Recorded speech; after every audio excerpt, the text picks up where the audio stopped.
Hello everyone! Welcome to my channel, Orchids and Me. Thank you for watching and thank you for subscribing. So today po ay share ko sa inyo kung anong ginagawa ko sa mga Dendrobium orchid keikis ko. How to keep them alive. Mga Dendrobium keikis. Ito yung mga maliliit na baby Dendrobium na tumutubo sa mga lumang Dendrobium cane. Ayan o, nagpo-produce sila ng baby Dendrobium. Katulad po nito. Yan yung pwede nating tanggalin at ipat pag malaki na sila. So, ito yung mga huli kong Dendrobium orchid na nakuha.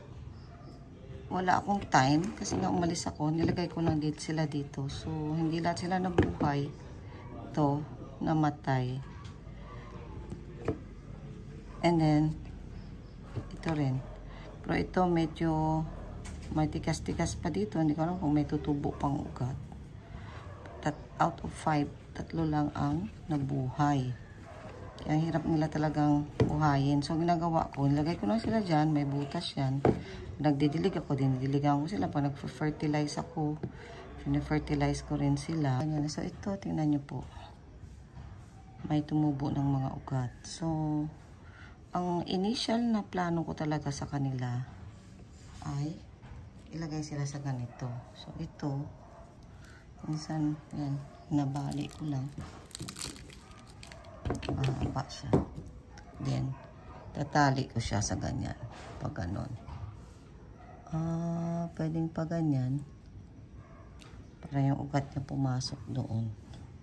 So, ganon. Tapos, kung gusto ko siyang ipat, ilalagay ko siya sa pot. Pwede namang walang butas. Kailangan ito may butas. So, gamitin na natin yung butas.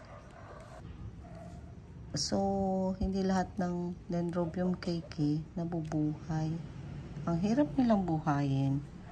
Huwag po sumama ang loob nyo pag hindi nabuhay. Kasi, hindi natin alam, before pa sila naibigay sa atin, may depekto na or hindi natin alam. At saka depende rin sa variety.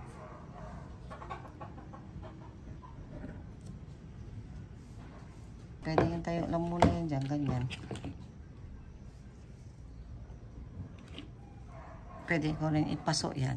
Ilagay ko sa isang pot. Tapos hanggang dito lang yung media niya. Nakaangat to, kaya nakaganyan lang.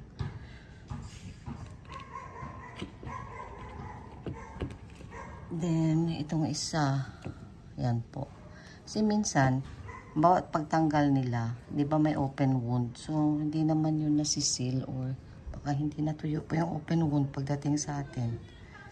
Tapos may infection na sa loob. So, usually, dito nagsisimula, nabubulok. Minsan naman dito, pag naulan na, na-stuck ka ng tubig. Ito, maganda to. Tingnan niyo po. Tigas, no? Matigas, healthy siya. So, yan. Ito yung ugat. So, maganda sana pa kabila. Kaso lang yung ugat niya baka mabali. Bago pa lang. So, dito natin siya lalagay. So, ginagawa ko, yan nga, mga 1 or 2 inches. 2 inches mas maganda. Para pag pinaso nyo siya, nakaangat pa siya. Pero, for the meantime, ganito muna siya. Papatubuin ko muna siya ng ganito.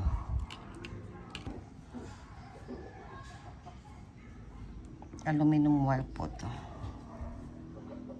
Yan, so dalawa na. So, ang last na lang ito. Hindi ko alam kung ipapat ko to o gaganto. Pero, mas parang advisable na ganto. Kung wala, kahit na kahoy na maliit, kaputol lang. Para pag naglagay nyo sa pot, ganyan. Nakaangat siya. Pero ito, sigurado sealed ang wound nito kasi tagal na siya, hindi siya nabulok eh. Hindi katulad ng mga iba. Katulad nito, na nabulok siya. So, ganun lang. Pwede ko siyang ilagay ng ganyan. Pwede lang patubuin ngayon kasi hindi natin alam kung anong cross ng Dendrobium keiki na to. Kung Cattleya ba, Phalaenopsis, anong klaseng hybrid, gusto ba niya matubig, gusto niya palaging dry, hindi natin alam.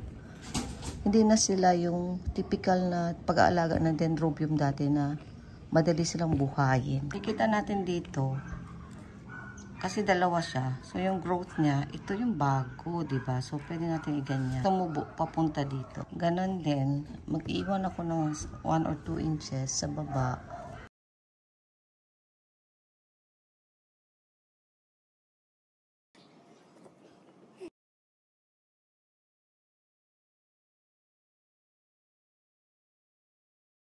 So, meron tayo dito na ginanon natin, pero parang nagba-brown na to.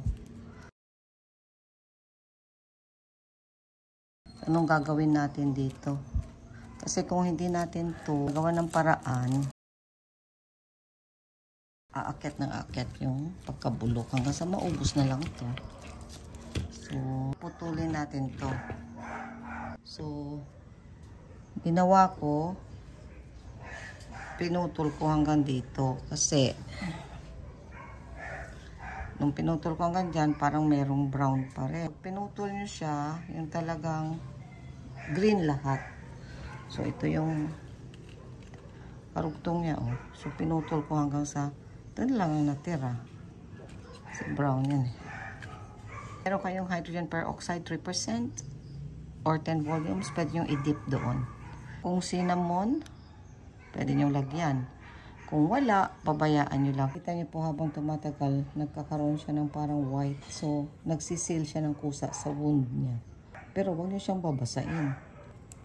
Pwede ibalik natin siya dito. Ang liit na niya. Dito na lang sa baba. Itali na lang ng ganyan. Yan. Hindi ko siya didiligan ng mga hanggang sa mag-white lahat ito. Kung mga hanggang 1 week siguro. Kung meron kayong ganito, i-cut nyo na po kaagad pag nakita nyo.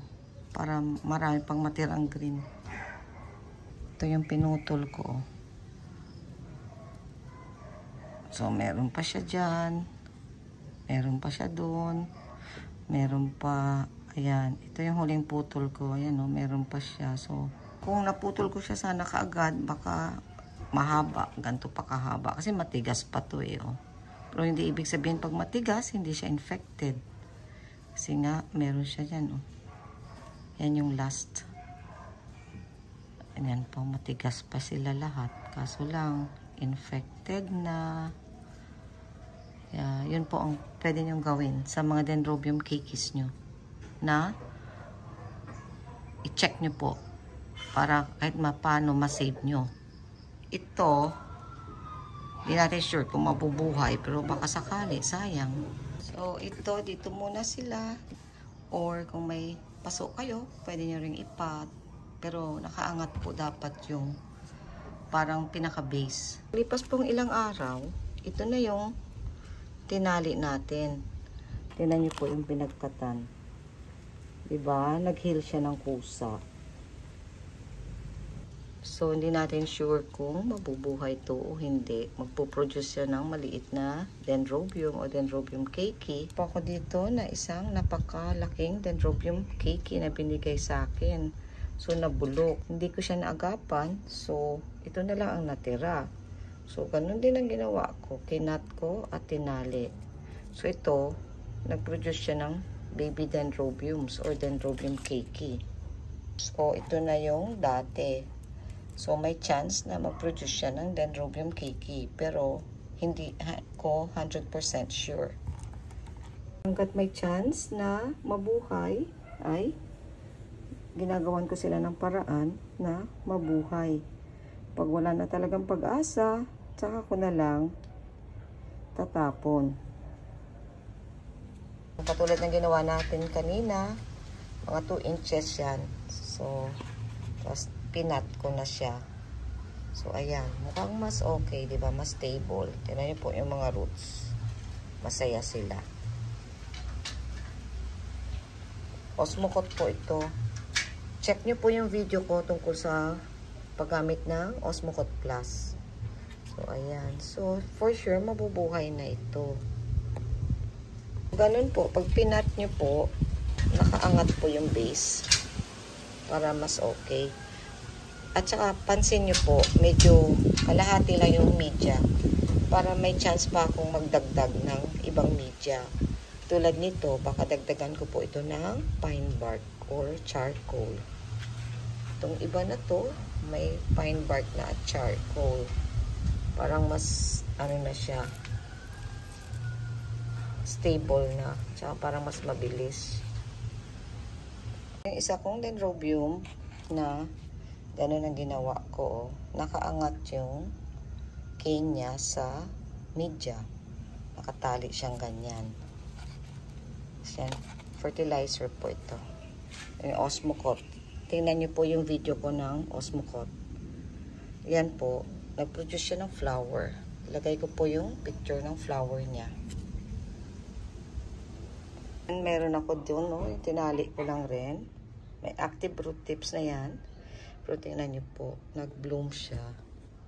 O, diba? Ang ganda ng flower niya. Ayan. Oh. Sonia po yata ito. Pero super ganda niya. Tatlo lang. Kasi isang cane lang yan eh. Kaya hindi ako nagtatapon ng dendrobium. Sinisave ko sila kahit sobrang liit nila. Malay nyo. After several months or years, mag-flower sila. Dendrobium ko na parang cattleya. Kaya hindi natin sure kung anong dendrobium cake yung nakuha natin. Kung anong ka-cross niya. Kung cattleya ba, phalaenopsis, o dendrobium din, o iba pang variety. So, yun lamang po. Thank you for watching. Like po kayo, comment, at subscribe. Hit nyo rin po yung notification bell para ma-inform kayo sa mga bagong videos. Thank you. Bye-bye. See you next video.